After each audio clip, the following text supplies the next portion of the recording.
You know, we're all watching one of the greatest athletes in history. But here's the thing, this isn't really a sports story. It's the story of how LeBron James went from being a player in the game to owning it, building a billion-dollar empire from the ground up. So let's break down that blueprint. Okay, so it all kicks off with this number, $90 million. This was the contract Nike put on the table for an 18-year-old kid. Now, what's so incredible about this isn't just the size of the check, but when he got it. Think about that. He locked down this nine-figure deal before ever setting foot on a professional court. It was an absolutely unprecedented power move, and it was a signal to the entire world that we weren't just watching a future sports legend, but a future business titan in the making. And that's why we have to be crystal clear here. Yeah, his genius is on the basketball court. But the most powerful lessons from his career, they're not found there. No, this is a story about strategy. It's about long-term vision, and it's about the critical choices that separate people who are just famous from those who are truly wealthy. All right, let's rewind. Let's go back to that first huge decision, a choice that would really set the tone for his entire career, both on and off the court. You have to understand where he came from. Born in Akron, Ohio, raised by a single mom, the odds were stacked against him. By the time he was in high school, he was already on magazine covers, being called the chosen one.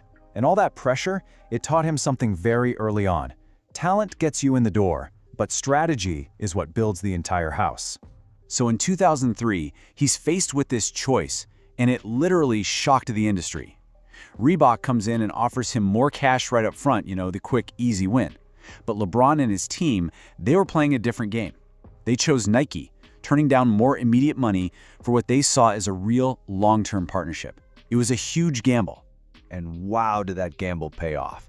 Today, that partnership has grown into a lifetime contract with Nike, worth over $1 billion. That was his first, and maybe his most important business lesson. Chasing short-term cash is just a tactic. Building long-term partnerships, well, that's a strategy that builds dynasties. But look, that Nike deal, that was just setting the stage. The next move is what really sets him apart from pretty much every other athlete out there. He made a pivotal shift in his thinking, from simply endorsing products to owning the companies themselves. And this is the key takeaway, right?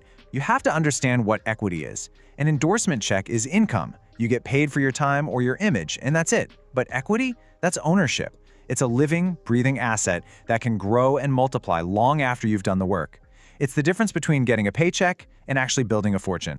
And the Blaze Pizza deal is the perfect example of this playbook in action. When they came to him for a pretty standard endorsement, he said no to the quick cash. Instead, he took an ownership stake in the company. He bet on their growth, and that bet reportedly turned a small investment into tens of millions of dollars. See the difference? He didn't just get paid by the brand, he got rich with the brand. And this wasn't a one-off thing. He applied this ownership mindset everywhere. He co-founded the Spring Hill Company to own his media and his stories. He bought a minority stake in the Liverpool Football Club. He diversified into real estate, into tech startups. This isn't just about making money anymore. This is a fortified, diversified empire. So, what's the big idea holding all of this together? What's the blueprint? Well, it all boils down to one core idea. Figure out what your number one asset is, and then protect and leverage it like your life depends on it. He once said this, and it's maybe the most important insight into his entire strategy. He knew from day one that his body, his physical talent, was the engine that powered everything else. It wasn't just a tool for basketball. It was the foundational asset of his entire business. And he puts his money where his mouth is. LeBron reportedly spends over $1 million every single year on his body. We're talking personal chefs, trainers, the most advanced recovery tech out there. Now you might hear that and think it's a luxury. It's not. It is a cold, calculated business investment to make his most valuable asset last as long as possible. So when you boil it all down, you get this formula, and it's so powerful. His incredible talent created fame.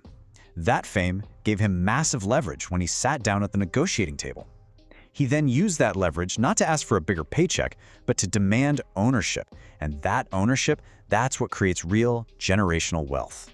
So let's be super clear on the final lesson here. In any field, your talent, your skill, it can make you famous. It'll get you noticed. It will open doors for you. But it's ownership that makes you wealthy. Fame can fade. A paycheck can stop. Owning the assets, the company, the content, the actual brand, That's how you build an empire that outlasts any one career. You see, the lesson from LeBron James isn't really about basketball. It's not even just about money. It's about a fundamental change in how you think. So the real question he leaves us with is, in your world, in your career, are you going to just play the game, or are you going to own it?